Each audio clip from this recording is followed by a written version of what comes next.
Okay, what I want to do today is maybe not talk so much about the exact types of foods that athletes should be eating or your players should be eating, but maybe to first of all convince you that nutrition is important for your players, and secondly just give some small information in terms of what you can put in place as a coach, just at a very basic level. We're talking maybe about club level here, and maybe if you are thinking about hiring a nutritionist, what to look for and what to sort of demand from a nutritionist to make sure that you're getting your value for money.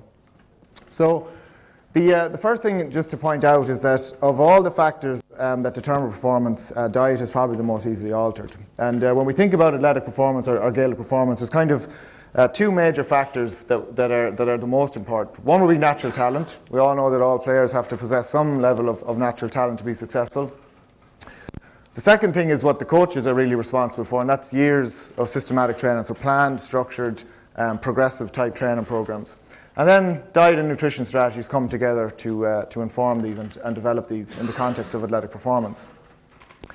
So that's, as I said, the adequate diet and the nutrition strategies that you employ are probably the next most important thing after those two factors. However, there's a point I make in all talks, and that's that good food choices will not turn a mediocre player into a champion. I mean, you can't turn just any old average player into a champion just by giving them a certain diet. They have to have these other two factors in place. But it is worth knowing that poor food choices will prevent a potential champion from realising their potential. So nutrition has a huge role to play in athletic performance. As a scientist, what we think about when it comes to nutrition is we have these very defined ideas, an experimental agent or some kind of procedure, something that we test in something called a double-blind or placebo-controlled condition, very specific things that we want to see as a scientist. However, in terms of coaches and players, what they're really interested in is anything that can potentially enhance. So potentially, it doesn't have to necessarily have a definite effect, but if it could potentially offer something, and if it can offer a competitive edge beyond what would be obtained normally, then players and coaches become very interested in all that all of a sudden. And nutrition is kind of one of those attractive type of things that can potentially enhance performance. So again, going back to the scenario of a lab, we would probably be happy if we could measure a 10% difference between two groups, or if we gave some form of nutrition, if there was a 10% improvement, we'd be quite happy. In sports, it's a lot different than that in terms of what makes a difference. So the question I would sort of put out there is, how large of an enhancement of performance does it have to be before we can say that it makes a difference to an elite athlete, so to a GAA player? If we use something like the men's 100 metres in sport, so this is the times at the London 2012 Olympics, and allowing for Usain Bolt's incredible performances, even if you look at the difference from first to seventh place, it's less than 5% of a difference. It's around 3.5% separates first to seventh.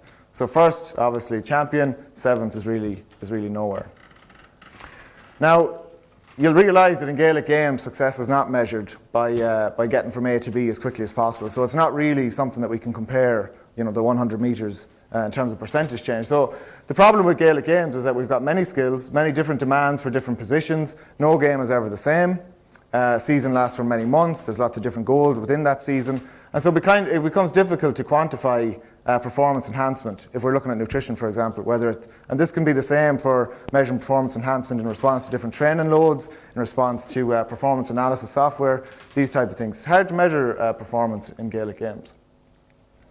So let's just think about, though, the physical demands of Gaelic games and see if maybe we can sort of put nutrition into this context in terms of how it might benefit performance.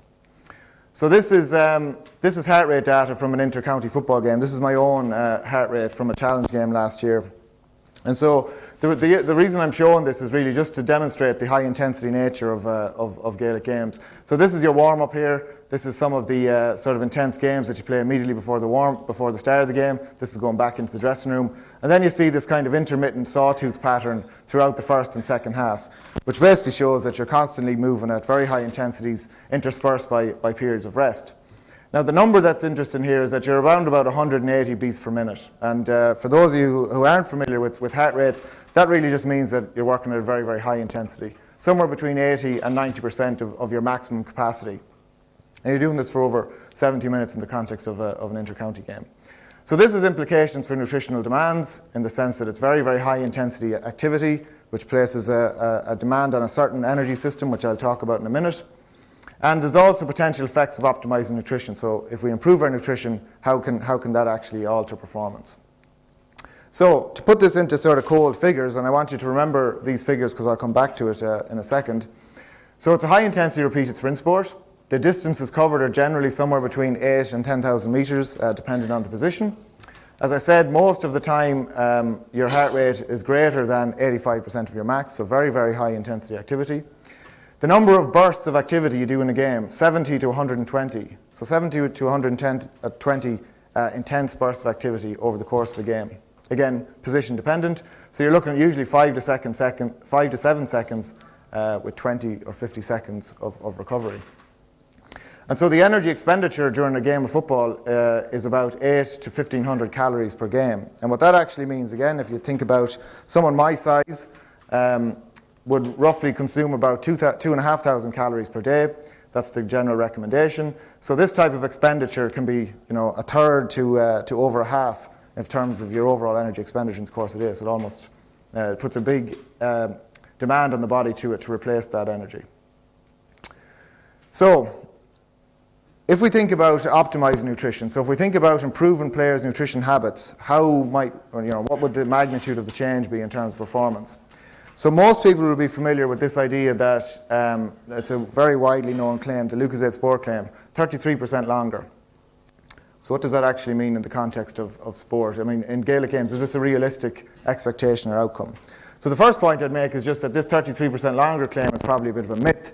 If you look into the study in a bit more detail, the change was probably around 3 to 4%. This is kind of one of these statistical artifacts. But even that said, being able to run longer might not make much of a difference. Being out on the field running around while everyone else is in the dressing room is kind of what this is implying here. What we actually want people to be able to do is to be able to run harder while they're on the field. Not longer, but harder, more intensely, and not show signs of fatigue. So if we held this up as an ideal scenario where we improve performance by 10%, how might that actually affect a game? So if we take this bottom, the lower end of the distance covered range, we see 8,000 meters. 10% would be another 800 meters. If we look at 70 to 120 bursts of activity, that might increase to 77 to 132. That would be a measurement of a 10% increase. Now these numbers might not mean a lot to you, but think about this number here. If a player could cover 800 meters more in a game and could cover that at high intensity, what difference would that make to performance? So would it impact on a player? Would it change a player's impact on a game? 800 meters more covered over the course of a game. How would people rate that as an improvement? How would you think about that in terms of a context of effect in play? Any takers out there?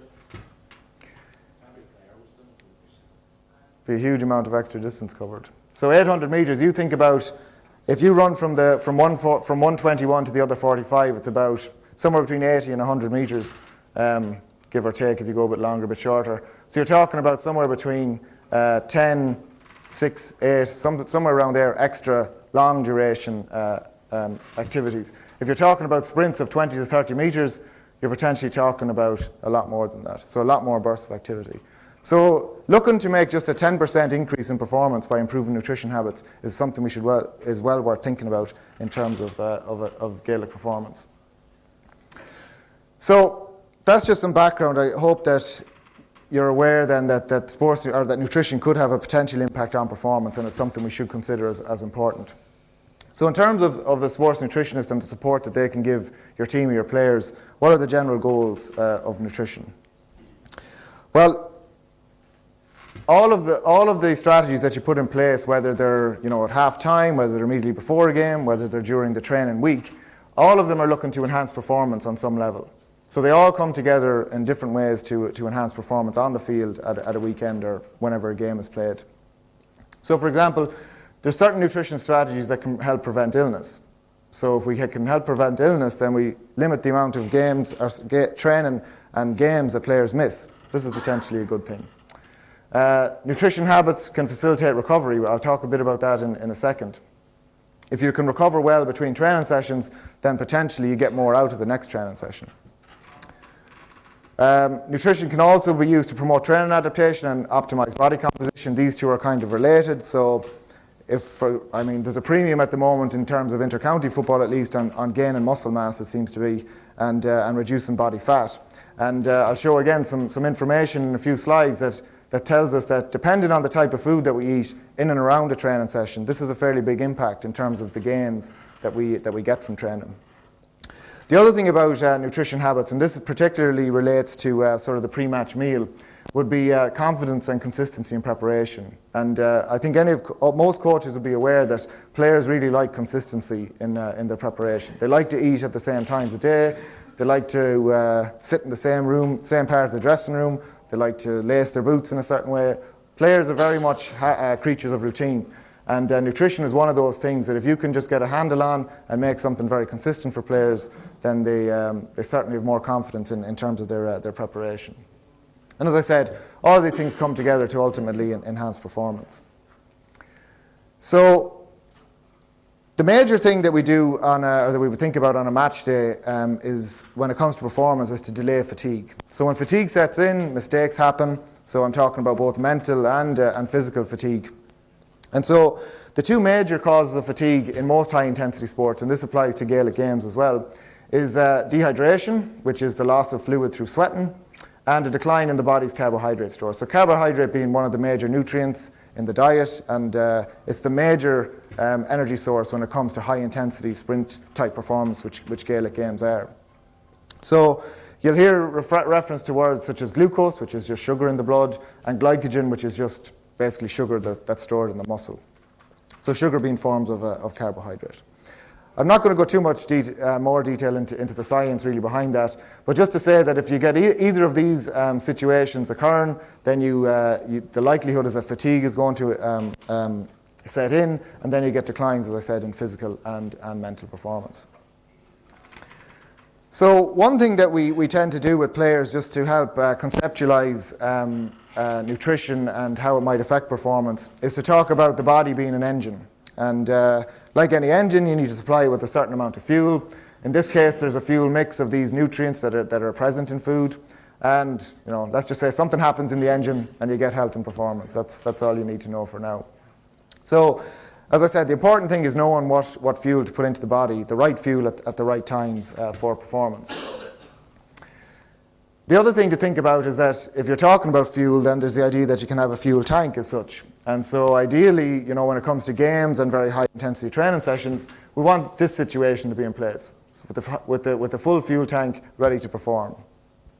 Any situation where your reserves are becoming emptied, or you're starting a game or training in the empty state, is really going to be a bad thing when it comes to performance.